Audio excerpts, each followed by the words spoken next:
दोस्तों, आपके अपने परिवार द शिवा एकेडमी में मैं आप सभी का स्वागत करता हूं। दोस्तों, सी टेट जनवरी जो 2024 में एग्जाम होने वाला है दोस्तों, उसी से संबंधित आज मैं एनसीएफ 2005 से संबंधित एमसीक्यू लेकर आया हूं दोस्तों।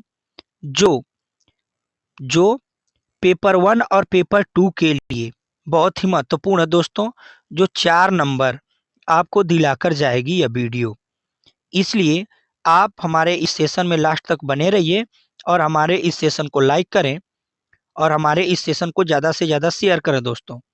और यदि आप हमारे चैनल पर नए हैं तो हमारे चैनल को सब्सक्राइब करें। तो आइए दोस्तों, देखते हैं आज के अपने पहले प्रश्न को।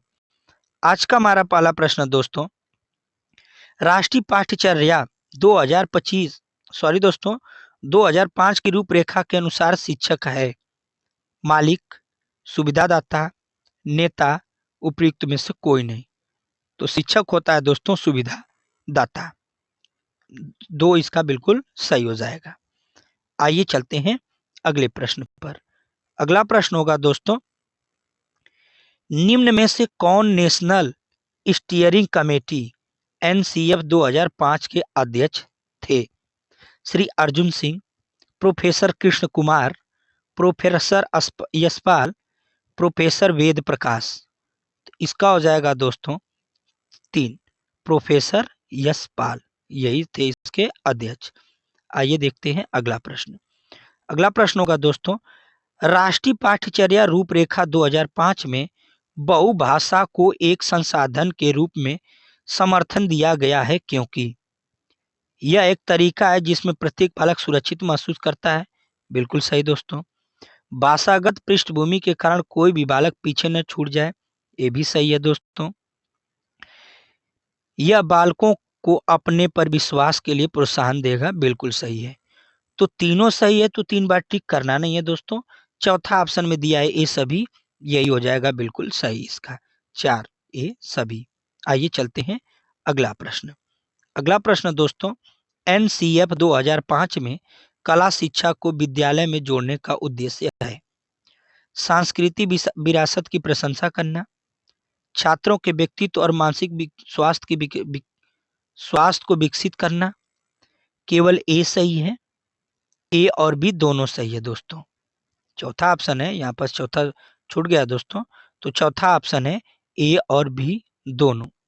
तो इसका हो जाएगा दोस्तों ए और बी दोनों सही है, चौथा ऑप्शन सही हो जाएगा। आइए देखते हैं अगला प्रश्न। अगला प्रश्न होगा दोस्तों, थोड़ा छोटा कर लेता हूं, अब दिख रहा होगा दोस्तों। राष्ट्रीय पाठ्यचर्या रूपरेखा 2005 में शांति शिक्षा को बढ़ावा देने के कुछ क्रियाओं की अनुशंसा की गई है। पाठ्यक्रम रूपरेखा में किसे सूचीबद्ध किया गया है?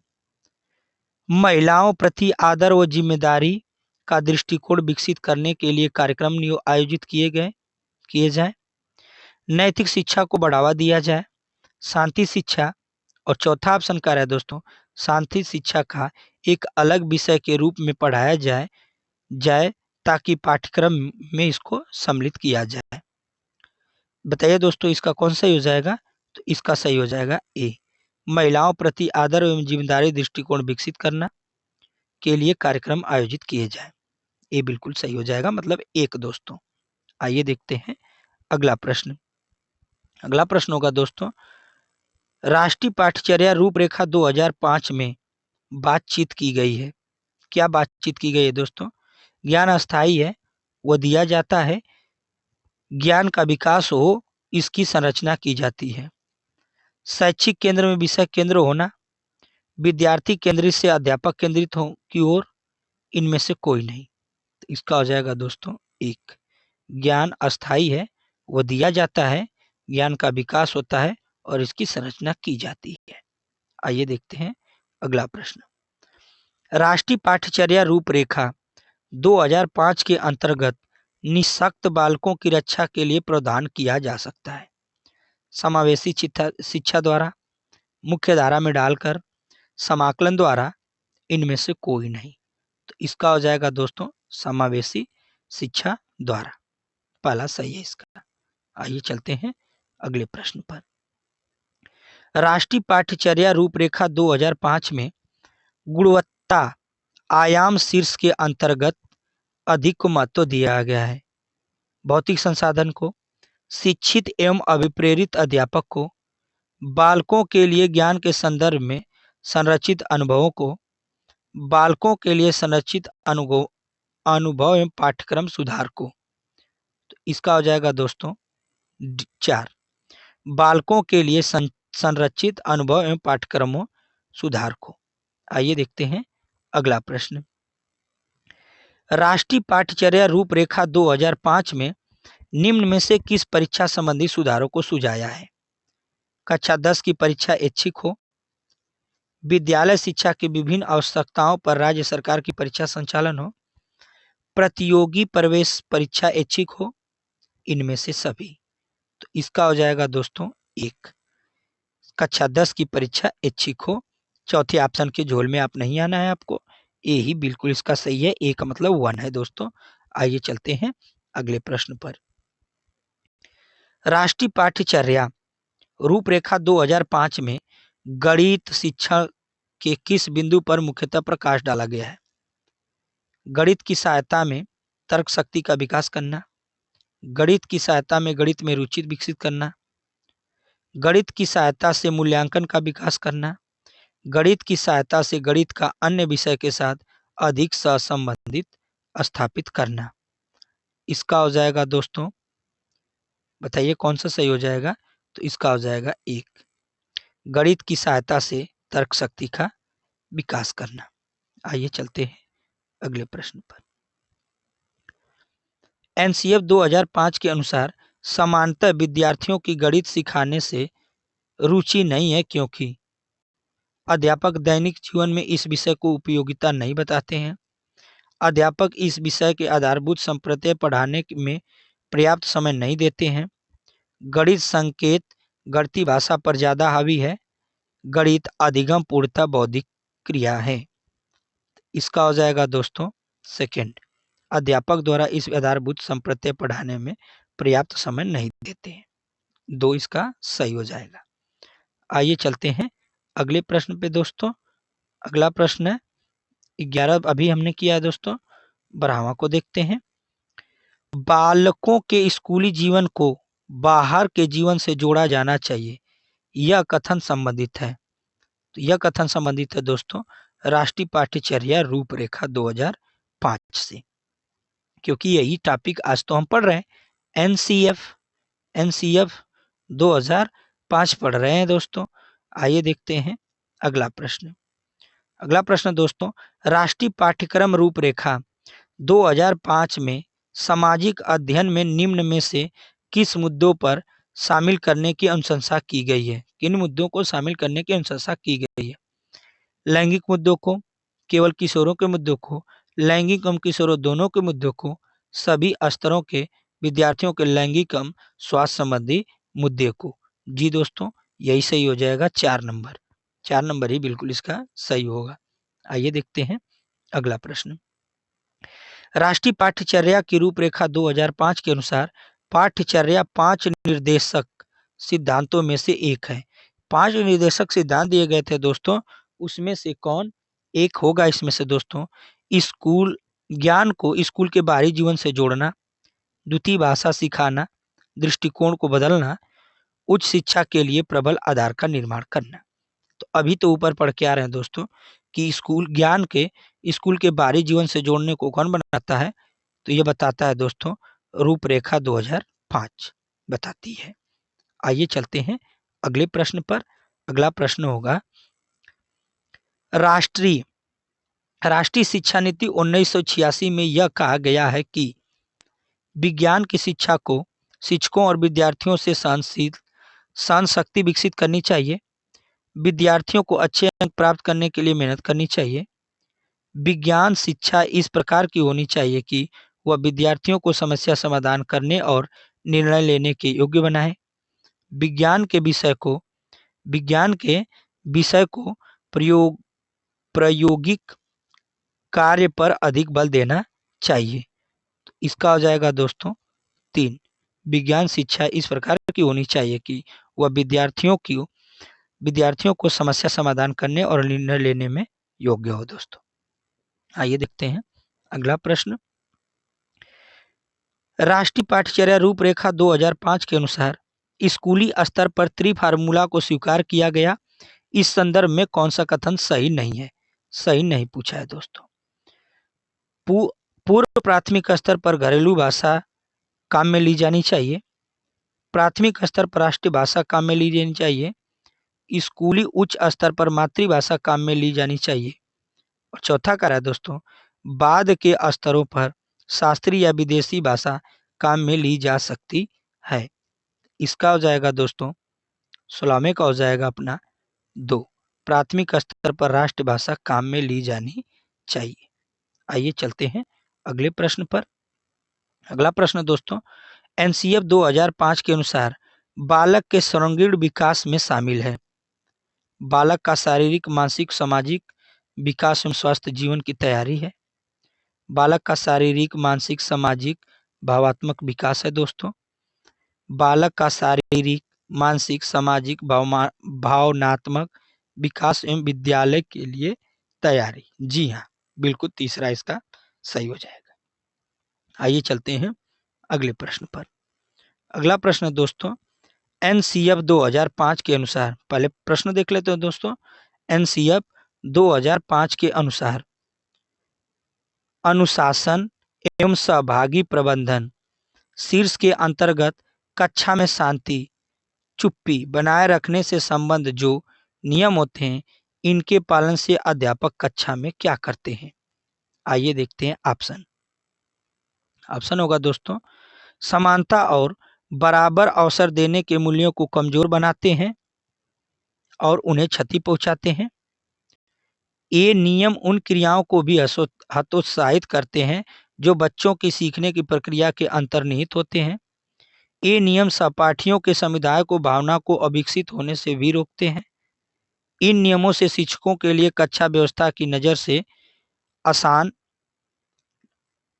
आसान हो जाती है। तो इसका हो जाएगा दोस्तों 3 हो जाएगा। ये नियम सहपाठियों के समुदाय की भावना को अविकसित होने से भी रोकते हैं दोस्तों, इसलिए इसका 3 सही हो जाएगा।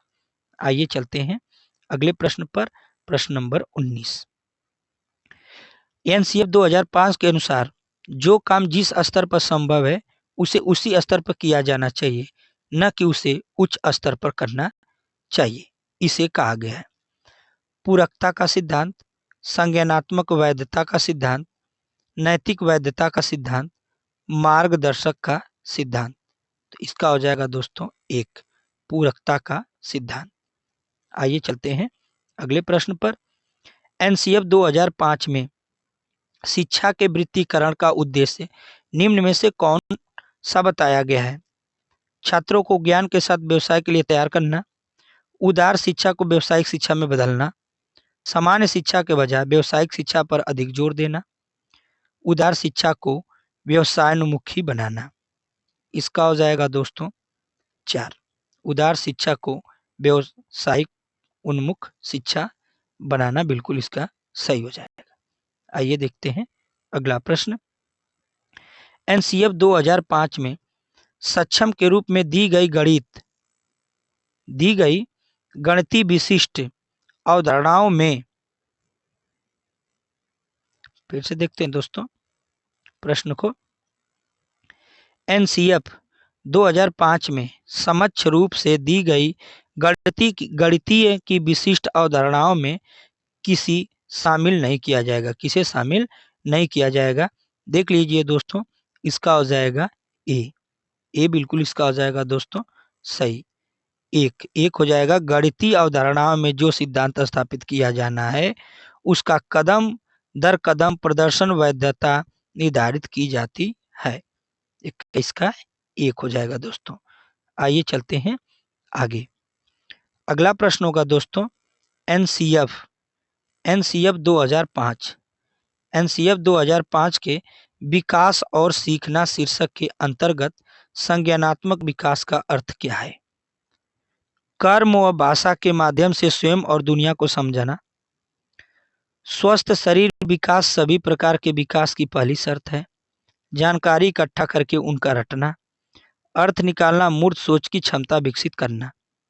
इसका हो जाएगा दोस्तों एक, कर्म व भाषा के माध्यम से स्वयं और दुनिया को समझना दोस्तों, इसका बिल्कुल सही हो जाएगा। आइए देखते हैं अगला प्रश्न। अगला प्रश्न होगा दोस्तों, गणित की प्रकृति एवं संरचना में निम्नलिखित विशेषता नहीं है।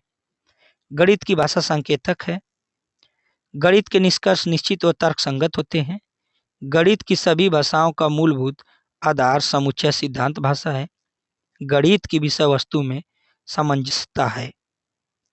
इसका हो जाएगा दोस्तों तीन, गणित की सभी शाखाओं का मूलभूत आधार समुच्चय सिद्धांत भाषा नहीं। यही गलत है और गलत भी पूछा है दोस्तों, इसलिए तीन इसका सही हो जाएगा।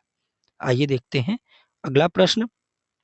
राष्ट्रीय पाठ्यचर्या रूपरेखा 2005 के अंतर्गत कितने केंद्र समूह गठित किए थे? बताइए दोस्तों, इसका क्या हो जाएगा? इसका हो जाएगा 21। तीन ऑप्शन हो जाएगा सही, 21 केंद्र समूह गठित किए गए थे। आइए देखते हैं अगला प्रश्न।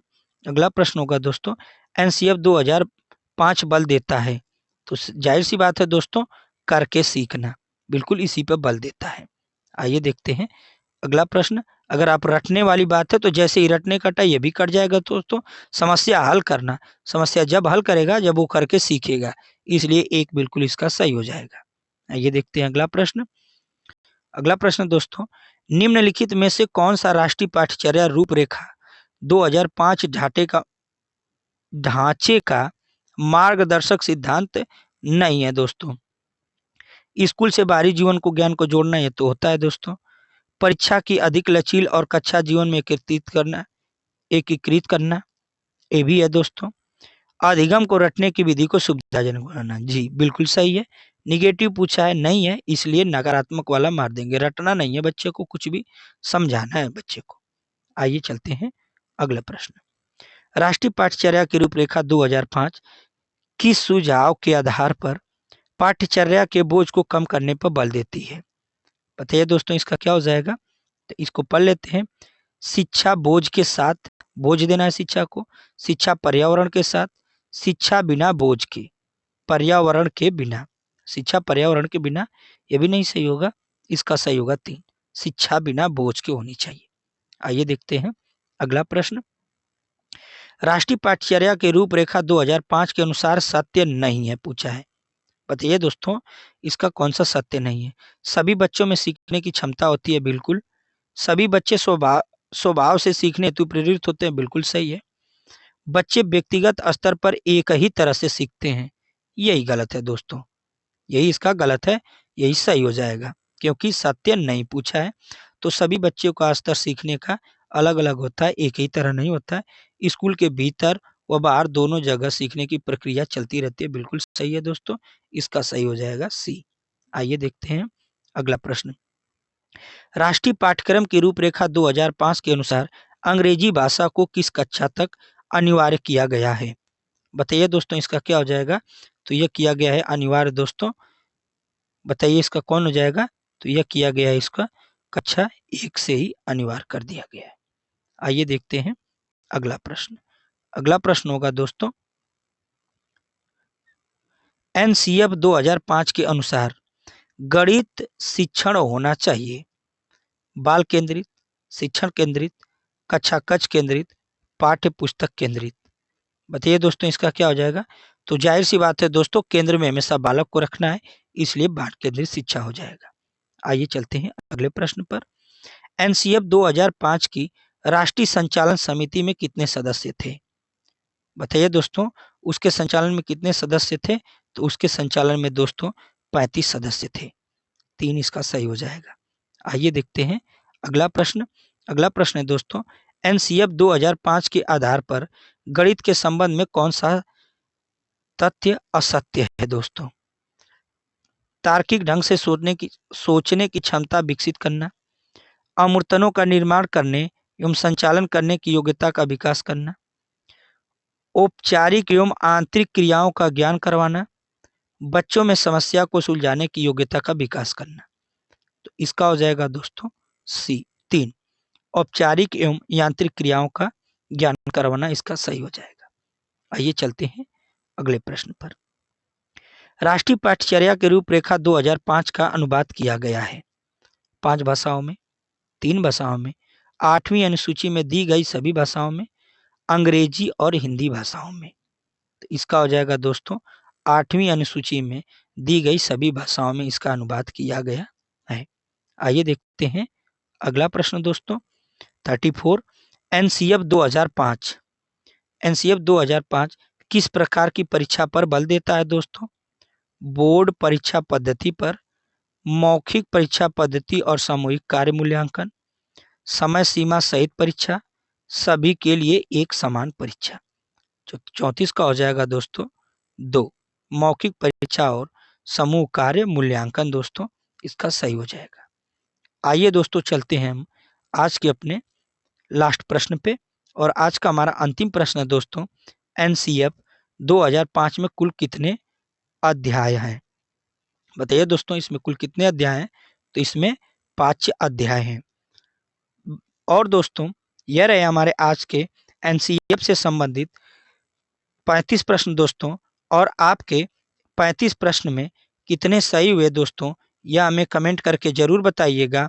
और एनसीएफ से यदि प्रश्न बनेगा दोस्तों तो आप विश्वास रखिए इस वीडियो से बाहर जाने वाला नहीं है दोस्तों। ऐसे ही मैं मिलता रहूंगा आपको हर टॉपिक के साथ, तब तक के लिए धन्यवाद।